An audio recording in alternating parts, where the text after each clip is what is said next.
cœur de l'histoire. Retour aux origines. Avec aujourd'hui pour vous, Franck, une question que je vais retrouver effectivement qui a été postée C'est sur le poteau rose. sur le site internet europe1.fr. Une question de Luc qui vous demande d'où vient l'expression le poteau rose. Alors, découvrir le poteau rose, c'est une expression très ancienne. Il y a eu plusieurs variantes. Au XIVe siècle, on disait tout simplement découvrir le pot. Ou découvrir le pot pourri, disait-on au XVe siècle. Ça veut dire découvrir un secret malgré toutes les précautions qu'on avait pu prendre pour garder ce secret.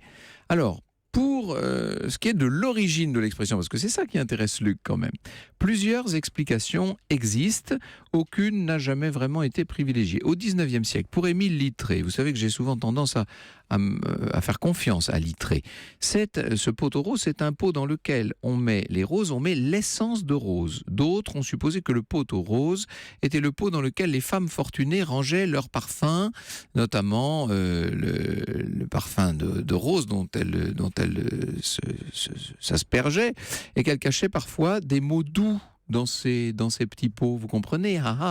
Donc découvrir le poteau rose, c'est aussi découvrir le pot dans lequel se trouvent les mots cachés que les maris auraient risqué de découvrir. On a aussi sous-entendu que l'expression signifiait enlever un couvercle, celui d'un pot qui contient par exemple de l'eau de rose, ancêtre d'un parfum très utilisé au Moyen-Âge et qui s'évapore si on ne le recouvre pas.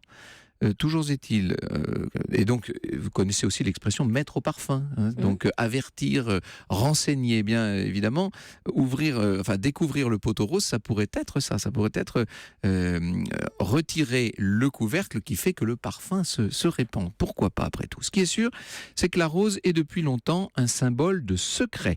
Elle est souvent associée à la virginité.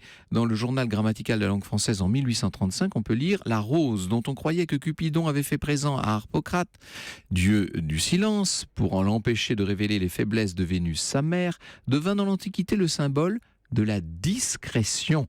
Quand on faisait une confidence à quelqu'un, on ne manquait pas de lui offrir une rose comme une recommandation de respecter les secrets dont il devenait le dépositaire. Vous voyez que tout ça est en train de se décanter d'une certaine manière. D'ailleurs, au Moyen-Âge, une rose suspendue au plafond d'une salle où se tenait un concile engageait tous ceux qui étaient là à garder les discussions confidentielles, à garder le secret. Vous voyez que cette notion de secret associée à la rose est vraiment très ancrée et très ancienne. Pour les alchimistes, enfin, l'expression serait une allusion à la rose minérale. La rose minérale, c'est une poudre qu'on obtient à partir de l'or et du mercure. Ce mélange rappelle la pierre philosophale qui elle-même est sujet d'un grand mystère.